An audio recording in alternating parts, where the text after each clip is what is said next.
పెళ్లికి తెల్లవారుజామున బయలుదేరింది ఊరేగింపు. ఎక్కడి నుంచి? కైలాస పర్వతం దగ్గర నుంచి వస్తున్నారు. గవాక్షంలో నిలబడింది మేనకాదేవి నారదుడితో కలిసి. ఒక్కొక్కళ్ళు వస్తున్నారు. అబ్బా వెలిగిపోతున్నాడు, ఆయనేనా మా అల్లుడంది. కాదమ్మా, సూర్యుడు దిక్పాలకుల్లో ఉన్నాడు. ఆ వెనక వస్తున్నాడు. ఎవరో బాబాయ్ నల్లగా ఉన్నాడు, దున్నపోతు మీద ఆయన ఎవరా? మీ అల్లుడు కాదు, బెంగపెట్టుకోండి యమధర్మరాజు. ఆ వెనకాల అబ్బా చల్లగా ఎంత బాగున్నాడో, ఎవరు? చంద్రుడు, మీ అల్లుడు కాదు. ఈయనెవరోనయో చాలా అందంగా ఉన్నాడు, ఎర్రగా ఉన్నాడు, కాంతులు ఈనుతున్నాడు. బ్రహ్మగారు. మీ అల్లుడి దగ్గర పురోహితుడమ్మా, పెళ్లి చేయడానికి వచ్చే బ్రహ్మగారు ఆయన మీ అల్లుడు కాదు.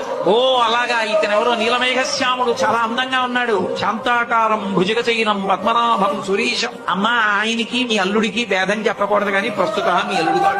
ఆయన వెళ్ళిపోయాడు. ప్రదోష వేళ అయిపోయింది. రాడు వెడుతూనే ఉంది ఊరేగింపు. వస్తున్నారు మగపెళ్లి వారు. అలా ఆఖరికి ఒక ఆయన వచ్చాడు. చుట్టూ భూత ప్రేత పిశాచాలున్నాయి, ప్రపదగణాలున్నాయి. మధ్యలో దిగంబరంగా తాండవం చేస్తూ వస్తున్నాడు.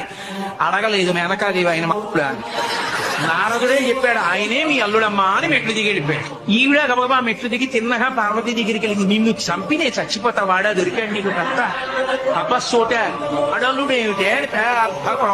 అమ్మగారు వచ్చారు, విష్ణు వచ్చారు. ఎంత నచ్చ చెప్తే మాత్రం ఆవిడ వింటుంది. ఆవిడ వినలేదు.